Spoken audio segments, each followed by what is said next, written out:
after the win against Norwich that you'd enjoyed the best 10 to 15 days of your managerial career. What's the last 5 days been like since that win? They've been even better because winning always helps, because the boys were happy because we experienced the reaction of the fans towards the team on the day, and winning the first match and getting out of the blocks in the Premier League. It was a vital part of our next moment. So very happy. In terms of team news, do you have any major concerns going into the match against Burnley? No, hopefully we'll get some players back. Everybody trained well this week. Obviously, we have still Granit suspended, and the rest, hopefully, they will be fine. And Thomas Partey didn't start the last match. He did come on, of course. So is he fit enough to start against Burnley? He is there. He's been training in and out this week. His load had to be managed because he was in early stages of the injury and what he had, but he's pushing everybody as he always does, and he wants to be involved. So they will make the decision for the weekend what is best for him. And you made 7 changes for that match last weekend. Given the end result and some of the impressive individual performances we saw, how tempted are you to keep things roughly the same? And how important is it for continuity's sake to have a sort of consistent team selection? There is always a balance that has to be involved. There is always the importance of the performances that individually they put, but collectively what happens, and understand the reasons. It was because of the individuals or because of the execution of those individuals had on the plan that was put in place, and the same would be for Burnley. So let's see. Everybody trained well, and tomorrow there is another session. So let's see what is best to beat Burnley. And you gave a debut to Aaron Ramsdale, who did well, kept a clean sheet as well. Will you be starting him again this weekend? And how has Burnley reacted in training? It's the same in every position. We want them to make each other better. We are competing against the opponents. We are not competing against each other here. We are just trying to bring players that can raise the level of the player that is playing the position, the level of the team, the level of the club. And this is the only reason. Obviously for Benny, it wasn't a pleasing communication when I told him that he wasn't playing. But he's a top professional and a top person, and he should be disappointed, and he should support his teammates like they all done with him every time he's played. And it's exactly what he's done. And Burnley are yet to win in the Premier League this season. It was a tough game. It was a 1-1 draw last season, that fixture.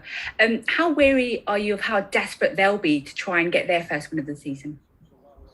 Yeah, obviously they had some difficulties to get results. Obviously, during games the games that I watch, they've been pretty unlucky in certain moments because they have moments of real dominance and they end up losing football matches. We know how tough it is to go to Burnley. We know the game we're going to expect out there, and we will be prepared for that. And Sean Dyche, it's been announced today that he signed a new deal at Burnley. How impressed have you been with the work he's done at the football club? I think he deserves huge credit because with the resources that he had, the way he has managed to establish the club in the Premier League, and how he's done it over the years, and he has stick to his beliefs, and he's done it his own way, and he has created a unique identity on the football club, which is something that it's very difficult to do in this league. So credit to him, and obviously congratulations. Okay, thank you, Mikel. Thank you. Thanks, Vi. We'll go to Paul Gilmore from Sky. Hi, Mikel. Hi. Mikel, what were your reasons for going with Aaron Ramsdale over Bernd Leno? But we have to change something, and Aaron has been coming here to try to make us better, and we needed a result on the day, and I decided to play him. That's all. There were reports in Germany that Bernd Leno might come back in for the North London derby.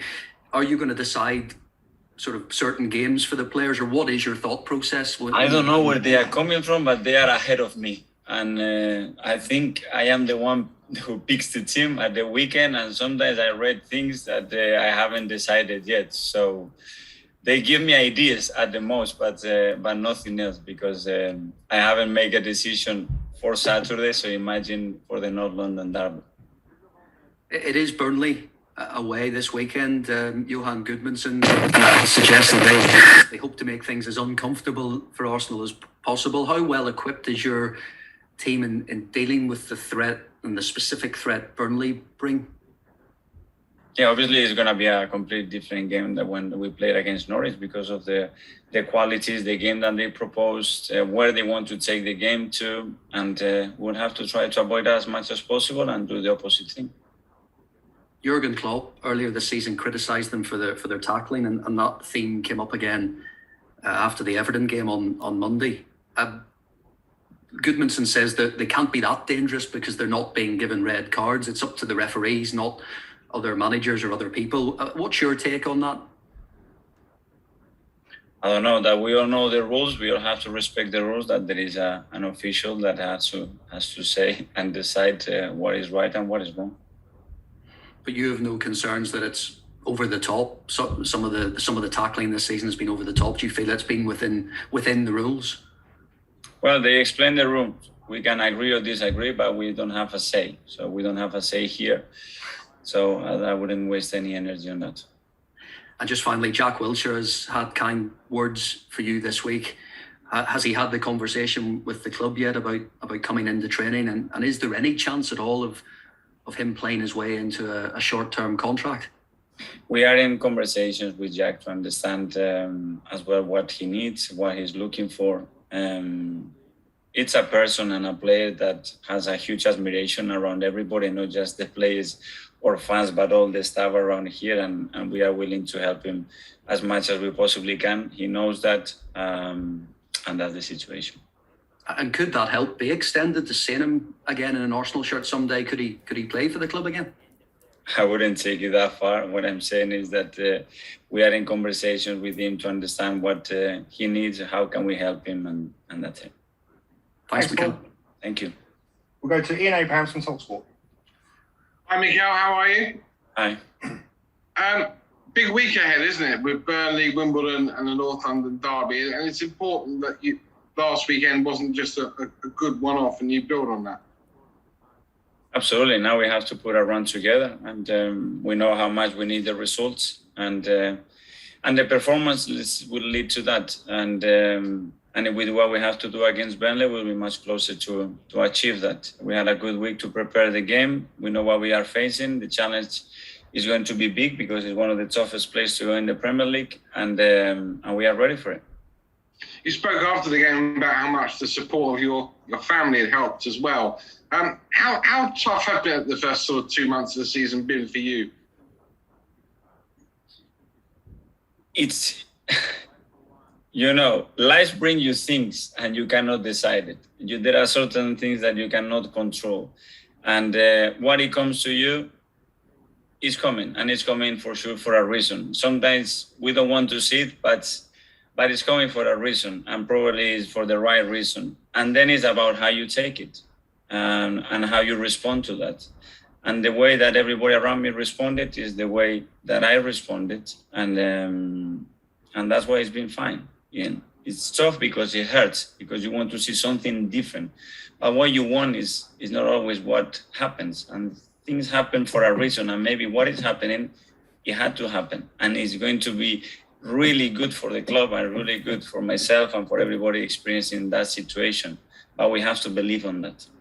So like as when you were a player, you would have had tough times. You see the last couple of months as being, for want of a better expression, character building for you as a manager? Yeah. When I was a player, I made a decision in my career because I had a personal issue with my parents. I decided to go to my former club, Real Sociedad. And that was tough because I had other opportunities, but I needed to be at home next to them because I thought it was important. And I suffered. I didn't play. I was on the bench. And I always said that was the key moment in my career to have more success. I don't know how you measure success, but to enjoy more, to go to bigger clubs and do that was the right moment. And everybody that made those decisions for me and the experiences that I had there was the right thing that I needed in that moment. But at the moment, Ian, I could not see. I was annoyed, upset, hungry. I was really bad with myself, with everybody. But today, reflecting and looking it back, he said it was the perfect moment, in the right time. Sorry. So finally, to end on a positive, there is real light for you at the end of the tunnel. You come through the dark period of the last 2 months, and you can really see the light. Yeah. I can really see the light.